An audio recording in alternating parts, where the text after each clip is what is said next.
aucun homme n'est supérieur à un animal. Le résumé de l'enseignement du Christ. Et qu'aucun homme ne doit tuer un animal et consommer sa chair.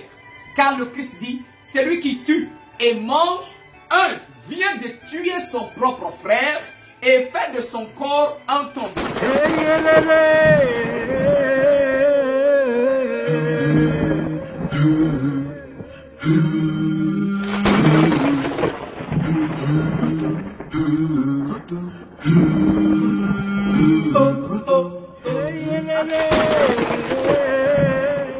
Shalom à tous, bien-aimés frères et sœurs, grâce et paix sur vous au nom du Mashiach notre Adon. Bienvenue au sacerdoce du Nazir, la voix sainte. Je suis le Kohen Hanazi Nezeria, fils d'Israël biologique de la tribu de Lévi. Mais bien-aimés, je viens dans cet enseignement échanger avec vous sur un sujet extrêmement important. Aujourd'hui, je vous parlerai des lois alimentaires du Christ. Quand le Mashiach est venu, le Fils de l'Éternel, le Christ nous a donné des lois alimentaires. Et aujourd'hui, je vous parlerai de ce sujet, notamment la consommation de la chair animale et son impact dans notre spiritualité. Alors, avant d'entrer dans notre sujet, je vais commencer par ce qui va déjà vous choquer. Et là, ceux qui veulent en savoir de plus vont rester. Ceux qui ne veulent pas s'en iront. La première des choses, c'est que aucun homme n'est supérieur à un animal. Le résumé de l'enseignement du Christ. Et qu'aucun homme ne doit tuer un animal et consommer sa chair. Car le Christ dit, celui qui tue et mange, un vient de tuer son propre frère et fait de son corps un tombeau. Alors, vous voilà choqués.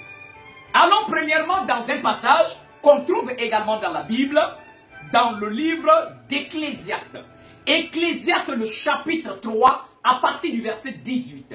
Qu'est-ce que la parole dit? Il dit, et j'ai dit en mon cœur, au sujet des fils de l'homme, que l'Éternel les éprouverait, et qu'eux-mêmes verraient qu'ils ne sont que des bêtes. Quand on dit bête, ce n'est pas dans le contexte que tu n'es pas intelligent, mais dans le contexte que tu as aussi une bête, un animal. Nous continuons. Car le sort des fils de l'homme et celui de la bête sont pour eux un même sort. Comme meurt l'un, ainsi meurt l'autre, bien sûr. Maintenant, le verset, la deuxième partie de ce verset 19 qui nous dit, ils ont tous un même souffle et la supériorité de l'homme sur la bête est nulle, car tout est vanité.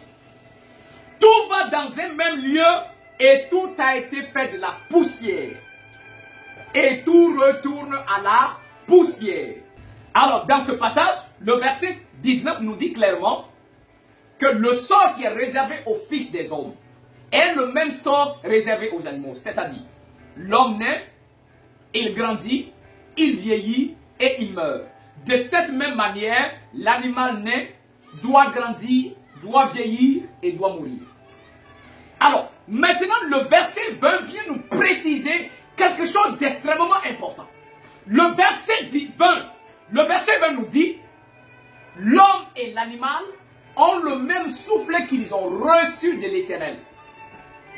Et que les deux ont été formés par la poussière de la terre et que les deux doivent également retourner à la poussière. Le principe est établi. Il prend la poussière, il forme l'homme. Il souffle en lui le souffle de vie. Mais la parole nous dit aussi les animaux, c'est la même chose. Dans le livre de Genèse, il nous est également dit que le Seigneur a pris la poussière du sol, il a fait l'animal. Et également, il a soufflé en l'animal le souffle de vie.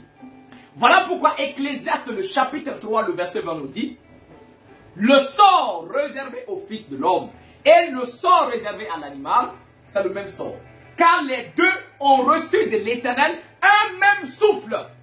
Un même souffle qu'ils ont reçu de l'Éternel et un même corps tiré de la poussière.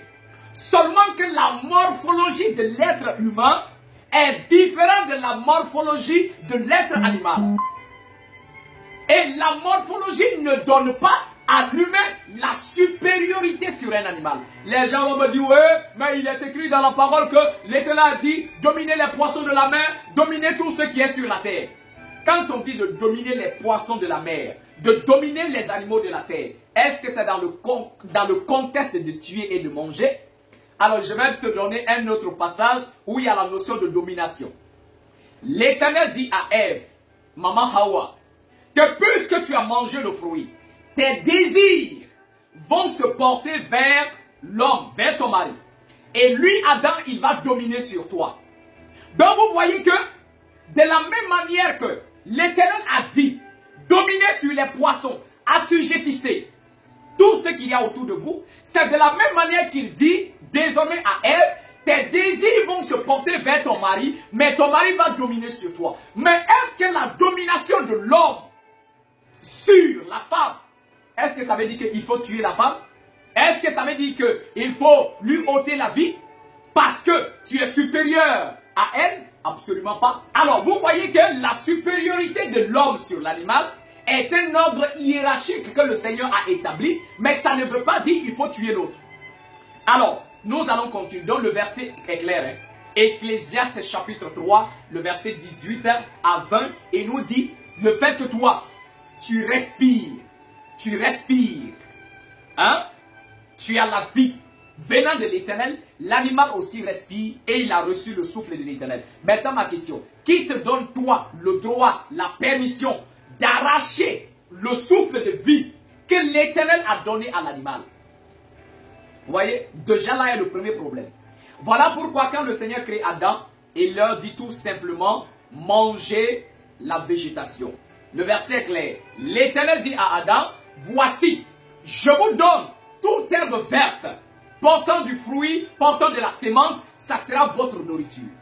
Et l'Éternel dit, cette même nourriture, le Seigneur dit, je donne également aux animaux la même nourriture. Les herbes, les plantes, les fruits. Donc vous voyez que le Tout-Puissant Créateur, nous, y compris les animaux, il nous donne la même nourriture à manger. La végétation. Ça, c'était de mettre d'abord la base. Maintenant, comment? La consommation est venue. La chair animale est venue pour la nourriture de l'homme. De quelle façon? Dans la Bible falsifiée, vous allez déjà comprendre que on dit que quand Adam a péché, et que le Seigneur, avant de les faire sortir du jardin, qu'il va tuer un animal, il va prendre la peau afin de faire un vêtement pour Adam et Ève avant de les faire sortir du jardin. Regardez des bêtises, des absurdités. Comment est-ce que le Tout-Puissant, il crée des êtres identiques? Il crée l'homme. Il crée l'animal, il donne son souffle à l'homme, il donne son souffle à l'animal, il tire l'homme de la poussière du sol, et il tire l'animal de la poussière du sol, et l'homme pêche. Et lui, le Seigneur, il va tuer l'animal là qui n'a pas péché là, il va tuer l'animal et il va prendre la peau là pour mettre sur l'homme. Est-ce que vous comprenez ça? Alors, mes bien-aimés, vous voyez déjà, mais dans l'épée justicière, la véritable parole de l'Éternel, il nous est dit que le Seigneur a pris le toison des moutons, il va tondre les moutons, il va prendre le toison, c'est-à-dire les poils des moutons, et il va faire des vêtements pour les donner. Mais il n'a pas ôté la vie à un être pour prendre, pour donner. Ça, ce sont les bêtises du christianisme. Parce qu'ils ont dit que le Christ est l'agneau qui a été immolé avant la fondation du monde. Des absurdités. Et ils vont aller falsifier les écrits là-bas. Que c'est l'Éternel qui aurait tué un animal pour couvrir l'homme à cause du péché. Mais attendez, nous allons dans quoi? Alors, maintenant, si vous avez compris, alors, je vais maintenant, pour vous démontrer comment la consommation animale est venue. C'est Caïn qui a été le premier à consommer la chair animale. C'est Caïn qui a été le premier à apporter cette notion de consommer la chair animale. Et qu'est-ce qui s'est passé? Un jour, Adam va demander à ses enfants d'aller faire des sacrifices à l'Éternel. Et il va dire à Caïn, prends les fruits de ton champ pour aller présenter en holocauste à l'Éternel. Et Adam dit la même chose à Abel pour dire il faut prendre le toison de ton bétail, le lait de ton bétail et va l'offrir à l'Éternel.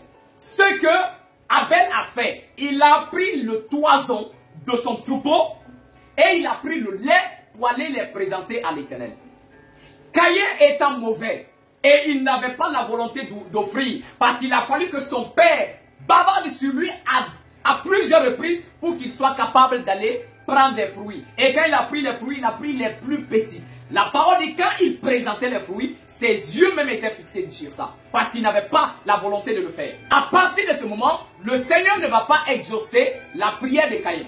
Mais le Seigneur exaucera la prière d'Abel, car un feu est descendu du ciel, il a consumé le toison, le feu a absorbé le lait qui était accompagné. Alors, en ce moment, Caïn devenant très jaloux de son frère, et puisque Caïn était sorti avec sa sœur jumelle, qui s'appelait Louloua, et Abel était né avec sa sœur jumelle, qui s'appelait Aklimia. Donc un jour, Adam a voulu que les enfants puissent se marier. Donc il a voulu mélanger un peu. Il a voulu prendre la sœur jumelle de Caïn, Aklimia, Louloua. Il a voulu prendre la sœur jumelle de Caïn, Louloua, pour donner à Abel. Et prendre la sœur jumelle d'Abel pour donner, bien sûr, à Caïn. Ce qui va énerver Caïn. Et Caïn va même frapper sa mère pour ça, l'insulter. Et dit, est-ce que je suis mort pour que vous puissiez prendre ma sœur pour donner à mon frère? Impossible. Donc, Caïn était extrêmement mauvais. Et un jour, pour tuer son frère, il va sortir pour dire, ah mon frère, tu es l'homme le plus juste. Donc accompagne-moi dans les champs pour que tu puisses bénir nos champs, la plantation, tout ça. Abel pensait qu'il était de bon cœur. Donc Abel l'a suivi. Ils sont allés au champ. Donc arrivé au champ, c'est là que le troupeau d'Abel est passé dans le champ de Caïn et ils ont brûlé les plantes que Caïn avait déjà plantées. Et ce qui va l'énerver fortement. Donc Caïn dit à Abel, qu'y a-t-il entre toi et moi pour que ton troupeau vienne manger ce que j'ai déjà planté? Donc tu dois payer. Et c'est là Abel lui dit, si tu veux que je paye ce que les animaux ont mangé, alors toi aussi, il faut me dédommager car tu manges la chair de mes moutons, tu t'opposes à toute vie que tu rencontres, tu tues les animaux et tu les manges, malgré que nos parents sont chagrinés en te voyant faire ça, mais toi tu n'as pas peur de tuer. Et jusqu'à ce que, aujourd'hui, c'est mon sang maintenant que tu veux verser. Si tu me tues, l'Éternel est juge. Et en ce moment, qu'est-ce qui va se passer? Caïn étant fâché, il prend son instrument de labour et tue son frère. Donc vous voyez, à partir de ce moment, quand Caïn va tuer son frère, le sang était tellement éclaboussé sur lui, alors il va prendre, quand il retourne vers ses parents, on a vu que le sang était sur lui. Et on lui a demandé qu'est-ce qui s'est passé, il n'a pas répondu. Il a dit à sa sœur, Louloua, qu'il a tué son frère. Et il a pris sa sœur par la force pour aller habiter ailleurs. Et c'est sa sœur jumelle là qui devient sa femme. Va demander à un pasteur où Caïn a pris sa femme. Ils ne te diront pas parce qu'ils ne connaissent pas. Et beaucoup se posent des questions. C'est sa sœur jumelle là qu'il a pris par la force sans le consentement de ses parents. Et il allait faire des enfants. Et Caïn va éduquer ses enfants sur la base de la consommation animale. Et c'est comme ça la consommation animale est entrée dans le monde. Ça s'est développé. C'est allé au fur et à mesure. L'Éternel n'avait pas donné de loi pour dire stopper. Il les a laissés faire. Tout comme l'apôtre Paul dit dans le livre de Romains 5, le verset 13. Il dit avant que la loi soit donnée à Moïse, le péché existait déjà. Mais comme l'Éternel n'avait pas donné de loi par rapport à cela, l'Éternel ne tenait pas compte de ça, malgré que c'était un mal. Je vais prendre un autre exemple. C'est comme quand vous voyez dans le livre de la loi, le Seigneur dit, un homme n'épousera pas sa sœur, sa demi-sœur. Mais vous voyez que le père Abraham avait épousé sa demi-sœur qui est maman Sarah. Maman Sarah était la sœur du père Abraham parce que le père d'Abraham avait pris une femme et quand il a fait Abraham, après sa femme est décédée. Donc il a pris une autre femme. et ils ont donné naissance à Sarah. Donc vous voyez que le père Abraham avec maman Sarah, les deux viennent de la même famille. Donc Sarah était sa sœur, mais sa demi-sœur. Mais à l'époque, le Seigneur a permis que les deux puissent se marier. Parce que l'Éternel n'avait pas donné de loi pour stopper. Et un autre commandement de la loi dit, tu n'épouseras pas une femme avec sa sœur en même temps. Mais on voit que le père Jacob avait marié Léa et puis Rachel, qui étaient deux sœurs. Mais comme le Seigneur n'avait pas encore interdit en ce moment, c'était permis. Donc c'est la même chose avec la consommation animale. Donc comme le Seigneur n'avait pas donné d'interdiction par rapport à ça, il les a laissés faire. Jusqu'à ce que les personnes continuent à le faire. Mais quand l'Éternel fait sortir le peuple, les enfants d'Israël de l'Égypte, il a voulu faire d'eux un nouveau peuple. Il a voulu faire d'eux un peuple qui lui est réservé, un peuple saint pour lui. Donc ils arrivent à Mara, dans le livre d'Exode. Le peuple avait soif et l'eau n'était pas potable parce que l'eau était amère. Le Seigneur montre à Moïse un bateau qu'il va jeter dans l'eau et l'eau devient potable. Et ils ont bu. La parole dit, c'est là que le Seigneur a mis à l'épreuve le peuple en les donnant des lois et des commandements. Mais dans la Bible chrétienne, on a enlevé ça. La question que je vais vous poser, dans votre Bible chrétienne, il est dit, arrivé à Mara, le Seigneur les a donnés là, à Mara, des lois et des commandements. Les commandements n'ont pas commencé au mont Sinaï. C'est à Mara que le Seigneur a donné des lois. Et quand le Seigneur donne ses lois, il l'accompagne en disant, si vous obéissez à mes lois, je serai celui qui vous guérit. Je ne vous frapperai pas des maladies dont j'ai frappé l'Égypte. Pourquoi? Parce que les lois qu'il donne là précisément, ce sont des lois qui sont liées à la santé. Voilà pourquoi il dit, je suis Yahuwah Rapha. Je suis l'Éternel qui vous guérit. Et je ne vous frapperai pas de maladie. Pourquoi? Mais ces lois-là, pourquoi on a enlevé dans vos Bibles? Pourquoi on a supprimé ces lois? Mais ne vous inquiétez pas, moi je vous donne ces lois dans l'épée justicière, la véritable parole de l'Éternel. Voilà, et cela est très important. L'épée justicière, nous lisons à partir du verset 24. Le verset nous dit, et le peuple murmura contre Macha, c'est-à-dire Moïse, Moshe, en disant, que boirons-nous? Et Moshe cria à l'Éternel, et l'Éternel lui montra un certain bois qu'il jeta dans l'eau, et les eaux deviennent douces. Il lui proposa une ordonnance et une loi.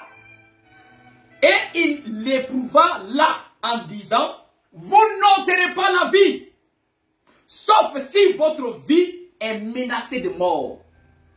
Et vous ne verserez pas le sang. Vous avez compris? Maintenant il dit, et il dit à ce peuple, au peuple, si tu écoutes la voix de l'Éternel ton souverain, si tu fais ce qui est droit aux yeux de l'Éternel, si tu prêtes l'oreille à ses commandements, et si tu gardes tous ses commandements, je ne ferai pas venir sur toi les infirmités que j'ai fait venir sur l'Égypte, car je suis l'Éternel qui te guérit. Alors, vous voyez dans le passage que le Seigneur a donné deux lois. À Mara, bien sûr. Et vous n'ôterez pas la vie à moins que votre vie soit menacée de mort. C'est là que vous pourrez tuer. Si par exemple, les gens viennent vous faire la guerre, en ce moment, vous devez vous défendre. Et si vous tuez, c'est eux qui ont cherché. Ou si un animal vous attaque, à tel point que votre vie soit en danger de mort, tuez l'animal. Vous voyez? Et le Seigneur dit, deuxième loi, vous ne verserez pas le sang. Mais dans vos Bibles chrétiennes, là, ils ont enlevé, ils ont supprimé ces deux lois-là. Vous voyez? C'est ça le gros problème. Maintenant, le peuple arrive un peu devant. Dans le livre de Nombre, vous allez trouver là, que le Seigneur avait pris le temps de les donner de la manne. Là, vous voyez encore une fois, à chaque fois que c'est le Seigneur qui nourrit le peuple, le Seigneur leur donne une nourriture sans viande. On a vu premièrement dans le jardin d'Éden, la consommation que le Seigneur donne à Adam, on voit que c'est sans viande, sans tuerie d'un être à manger. Et quand ils arrivent dans le désert, vous voyez également qu'il les donne de la manne sans la viande. Et c'est là que le peuple était fâché. Le peuple a commencé à murmurer. Quand on nous mangeait, quand on était en Égypte, on avait toutes sortes de nourriture. On avait du poisson. On était assis à côté de nos marmites de poisson. Et quand ils ont murmuré, dans le livre de Nombres, même dans le livre d'Exode, c'est écrit que le Seigneur était très fâché contre le peuple. Et il les a dit, d'accord, vous aurez à manger. Je vous donnerai de la viande à manger. Mais pas pour 2 jours, mais pour 1 mois en entier. Vous allez manger jusqu'à ce que ça vous sorte par les narines. L'Éternel dit à Moïse, va leur dire ça. Et Moïse va, il fait la commission. Et dit que le Seigneur va vous donner à manger. Maintenant, regardez un peu. La parole nous dit, la manne tombait directement dans leur camp. Justement dans leur camp. Mais quand le Seigneur veut les donner ce qu'ils ont demandé, c'est-à-dire la viande, la parole dit que le Seigneur a envoyé les cailles très loin de leur camp, à une distance d'une journée de marche. Le Seigneur fait exprès pour qu'en marchant, ils puissent se décourager et vous retourner. Mais dommage, ils n'ont pas fait. Ils ont pris des marmites, tout, et ils sont arrivés à l'endroit. La parole nous dit, ils ont pris toute la nuit, le lendemain de la journée, et encore la nuit à ramasser les cailles. La parole nous dit, ils se sont assis. Ils ont préparé. Et ils ont mis la viande dans leur bouche.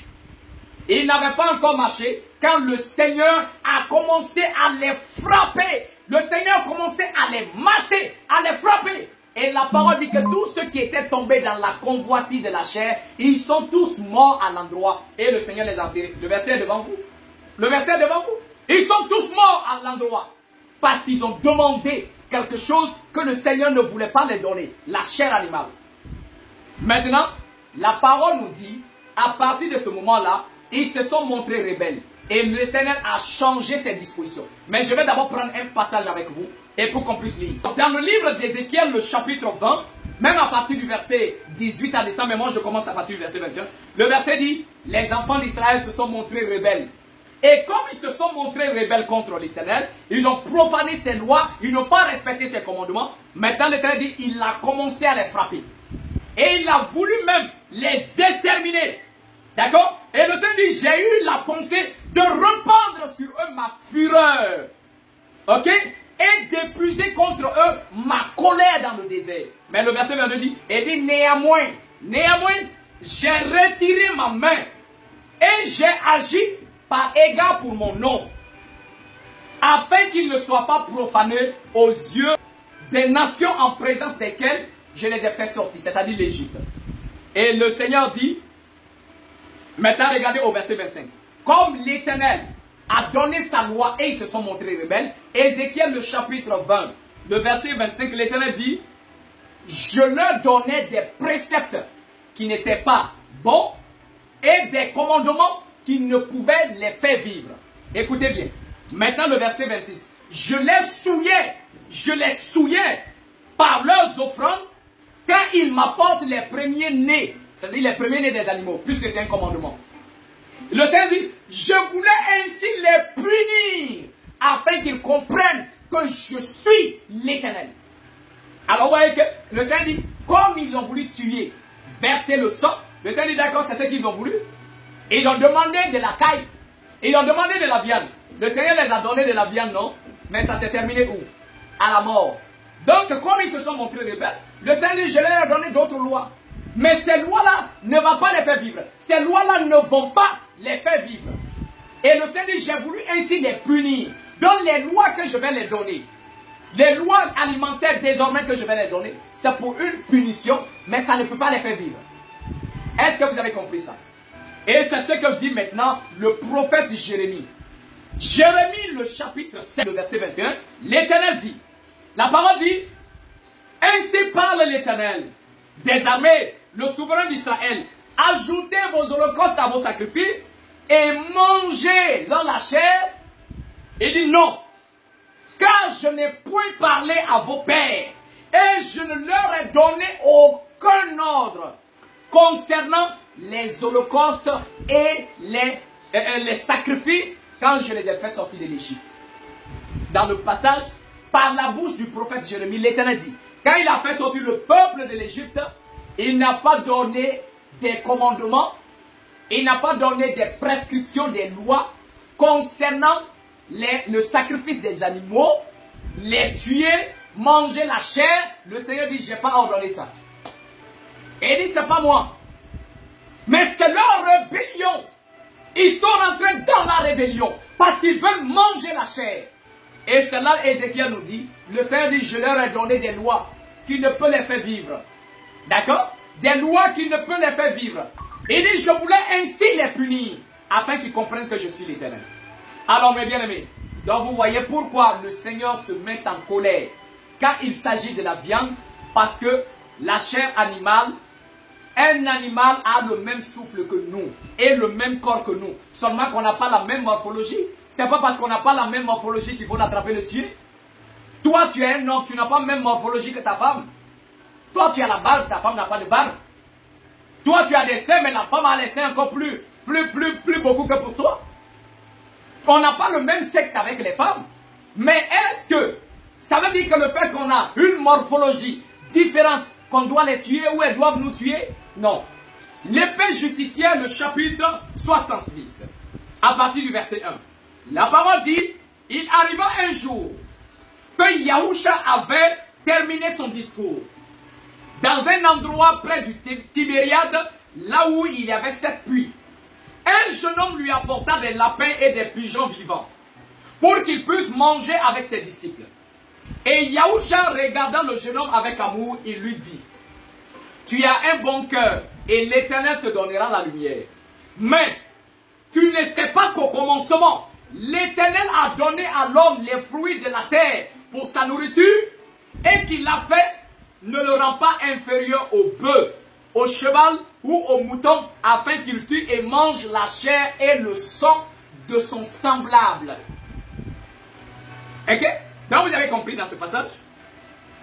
Maintenant le verset 10, le Christ dit, je suis venu mettre fin au sacrifice sanglant de la pour vous restituer une oblation pure, un sacrifice non sanglant comme au commencement, même des grains et des fruits de la terre. Vous mangerez ce que vous offrez à l'Éternel dans la purité, mais vous ne mangerez pas ce que vous offrez dans l'impureté. Quand l'heure vient où vos sacrifices et vos fêtes de sang cesseront, et vous adorerez l'Éternel avec un culte sacré et une oblation pure, c'est-à-dire brûler les fruits à la place de brûler les animaux. C'est de la barbarie. D'accord? Alors, et le Christ dit au jeune homme, laissez donc ces créatures se libérer afin qu'elles se réjouissent en l'Éternel et n'apportent aucune culpabilité sur l'homme. Donc le Christ demande au jeune homme, libère les pigeons, laisse-les partir, les lapins, ne mange pas. Car au départ, ce n'est pas la nourriture que le Seigneur a donnée à l'homme. Donc vous voyez, le Christ a donné un enseignement colossal. Mais dans cet enseignement, je vais m'arrêter là. Et prochainement, je continuerai avec l'enseignement du Christ sur la loi alimentaire. Ne consommez jamais de la chair. Tuer un être et le manger, c'est amener un corps mort à l'intérieur de soi. Et le Christ dit, celui qui tue et mange fait de son propre corps un tombeau. Alors mes bien-aimés, en résumé, les animaux et nous, nous avons reçu le même souffle. Et on a tous été tirés de la terre. Manger son semblable est une barbarie. C'est une méchanceté pure. Mais comment est-ce possible que toi tu peux arracher la vie à un être que le Seigneur lui a donné le souffle? Et maintenant quand les sorciers courent derrière toi, les sorciers veulent te bouffer, toi tu fuis. Tu vas à l'église, tu pries. Mais quand tu as attrapé le poulet là et tu l'égorgeais pour manger là, tu n'as pas crié au secours. Tu n'as pas vu comment ce poulet-là est en train de crier « Seigneur, sauve-moi, voici un assassin qui veut me tuer. » Tu n'as pas entendu ça. Et toi, quand les sorciers te poursuivent, tu veux que l'Éternel exauce ta prière. Vous voyez? Alors, mes bien-aimés, que le Seigneur vous accorde sa grâce et qu'il vous bénisse abondamment. C'était le Cohen Hanazi Deseria. Et moi, je vous dis Shalom.